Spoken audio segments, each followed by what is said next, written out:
Welcome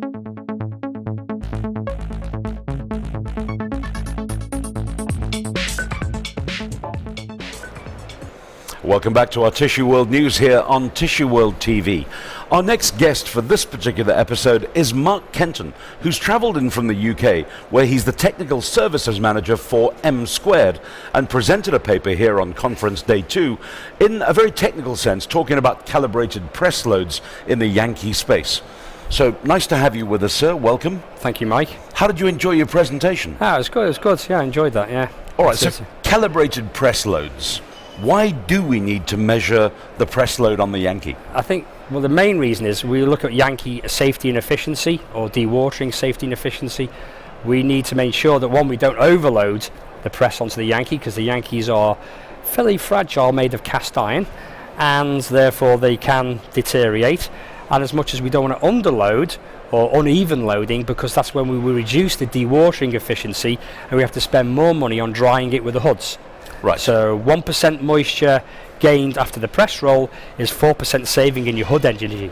So that's a big saving in euros or dollars, depending on which side of the water you come from. So were you presenting in your conference paper information about your own calibration when you've worked on the materials themselves? Yes, yeah, we actually obviously offer the service of calibrating the press roll system, which normally most people don't really undertake because they don't think they need to. So therefore, we offer the service to do that, so we can actually calibrate the roll loading in a real life situation on the machine. I'm intrigued by what you're saying about the cast iron as well, because this Yankee system is incredibly old. I mean, it's changing and modernizing with technology, but the fundamentals are still pretty much the same as they always were. For sure. I mean, the rating of each Yankee is done by ASME.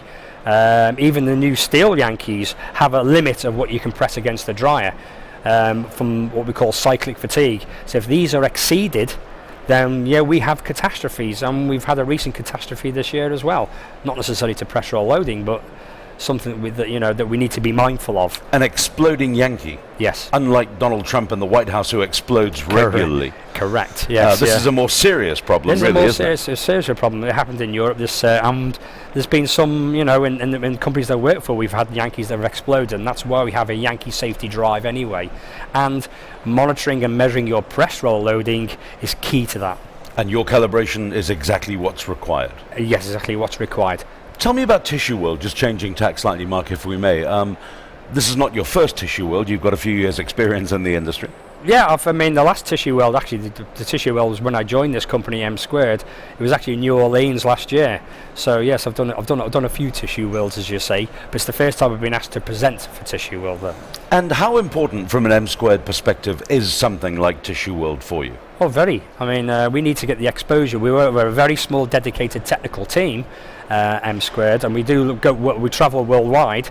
And some of the people in your audience may know or have seen or heard of us, but we don't have a big marketing point of view or a marketing format. Therefore, Tissue World is important to expose what we do to the wider audience. Excellent. So certainly, as you did very, very competently, promoting your technical abilities in that level, but the networking side is also fairly crucial to you. Very much so, Mike, yes. Do you find that there's a lot of change going on in the industry that you've seen as a result of being here in Milan, or is it pretty much business as usual? I think what we see, when we go around to see our customers and clients, we actually see, unfortunately, that there's been no progression from people from a younger generation coming into the business, which is a fairly old business, and this gives us a chance to impart the technical knowledge to the people who don't know, who should know, because we don't have necessarily an apprenticeship scheme as we do in some of the other industries. So the Tissue World gives us that ability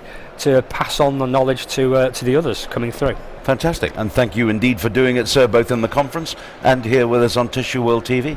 Okay. An absolute pleasure to meet you. Thank you, Mike. Thank you, Mark.